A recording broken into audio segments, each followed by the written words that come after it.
జన్మభూమి కార్యక్రమంలో భాగంగా సీఎం ఇవాళ విశాఖ విజయనగరం జిల్లాలో పర్యటించనున్నారు. నర్సీపట్నం నియోజకవర్గ పరిధిలోని ధర్మసాగరంలో జరిగే బహిరంగ సభలో పాల్గొంటారు.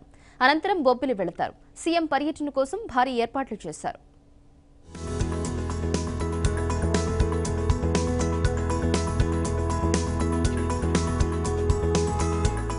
2 రోజుల ఉత్తరాంధ్ర టూర్లో భాగంగా సీఎం చంద్రబాబు ఇవాళ విశాఖ విజయనగరం జిల్లాల్లో పర్యటించనున్నారు.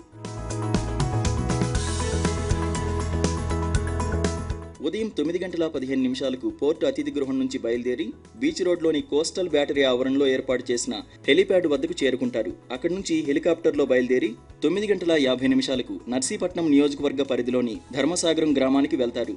ఉదయం 10 గంటల నుంచి మధ్యాహ్నం 12:30 వరకు జరిగే జన్మభూమి మా ఊరు గ్రామ సభలో పాల్గొంటారు.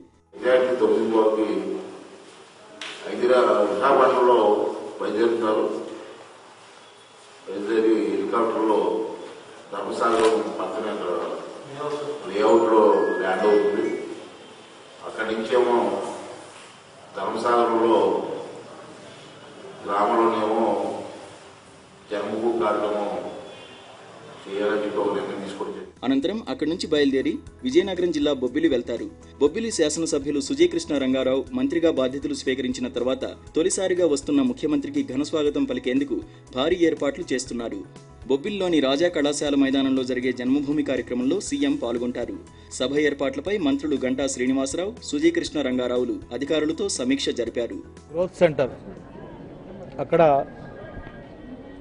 1:50కి మధ్యాహ్నం హెలికాప్టర్ ద్వారా అక్కడ ల్యాండ్ అవుతా ఉన్నారు హెలిప్యాడ్ దగ్గర.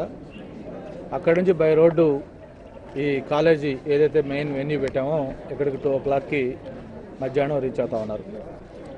దిగిన వెంటనే స్వాగత నృత్యాలతో ఆయనకి స్వాగతం పలుకుతూ ఉన్నారు. అక్కడి నుంచి ఈ రూరల్ స్పోర్ట్స్ గ్రామీణ క్రీడలు కబడ్డీ ఇటువంటి సంబంధించిన తిలకించటం, ఆ తర్వాత ఈ స్టాల్స్ ఇవన్నీ కూడా చూసిన తర్వాత మెయిన్ వెన్యూకి రావడం జరుగుతూ ఉంది.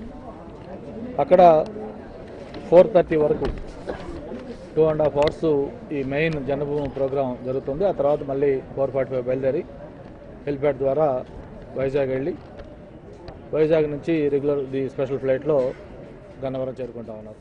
శ్రీకాకుళం పర్యటన తర్వాత విశాఖ చేరుకున్న చంద్రబాబు పోర్ట్ గెస్ట్ హౌస్ లో జన్మభూమి మా ఊరు కార్యక్రమం నిర్వహణపై వీడియో కాన్ఫరెన్స్ నిర్వహించారు. రాష్ట్ర వ్యాప్తంగా జరుగుతున్న ఈ కార్యక్రమంపై సెక్రటరీస్, హెచ్ఓడీలతో సమీక్షించారు.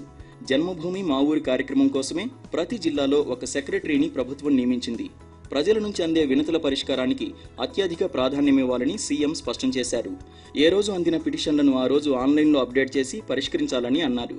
అంశాల వారీగా ప్రజల నుంచి సేకరించిన ఫీడ్బ్యాక్ను ఆధారం చేసుకుని ప్రజలు సంతృప్తి, అసంతృప్తి వ్యక్తం చేసిన అంశాలను పేర్కొంటూ రేటింగ్స్ ఇవ్వాలని ఆదేశించారు. బొబ్బిలి పర్యటన తర్వాత సీఎం సాయంత్రం విజయవాడకు తిరుగు పయనమవుతారు.